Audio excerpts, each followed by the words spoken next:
കോഴിക്കോട് പന്തിരിക്കരയിൽ വീട്ടിൽ കയറി അതിക്രമം നടത്തിയ പ്രതികൾ പിടിയിൽ 3 പേരാണ് പിടിയിലായത്. വിവരങ്ങളുമായി അഭിജിത്ത് മുഴക്കുന്ന് കോഴിക്കോട് നിന്ന് ചേരുന്നുണ്ട്. അഭിജിത്ത്, ഈ വീട്ടിൽ കയറി ഇത്തരത്തിലൊരു ആക്രമണം, ഈ ആക്രമണത്തിന് പിന്നിലെ കാരണം എന്താണ് എന്നതിനെക്കുറിച്ച് എന്തെങ്കിലും വിവരം ലഭിച്ചിട്ടുണ്ടോ?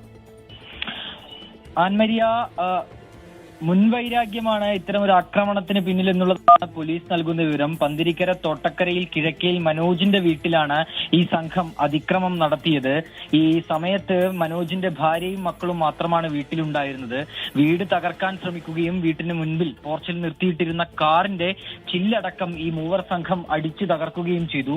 പിന്നീടാണ് പെരുവണ്ണാമൂഴി പോലീസിന്റെ നേതൃത്വത്തിൽ കേസെടുത്ത് അന്വേഷണം ആരംഭിച്ചത്. ഇതിന് പിന്നാലെയാണ് ഇപ്പോൾ ഈ മൂവർ സംഘത്തെ പിടികൂടിയിരിക്കുന്നത്.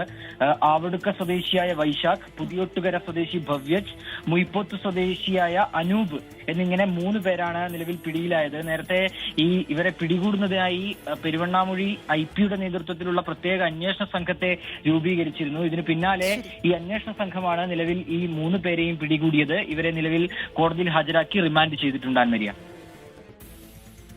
ശരി, വീട്ടിൽ കയറി അതിക്രമം നടത്തിയ യുവാക്കൾ പിടിയിൽ. വിവരങ്ങൾ നൽകുകയായിരുന്നു കോഴിക്കോട് നിന്നും അഭിജിത്ത് മുഴക്കുന്ന്.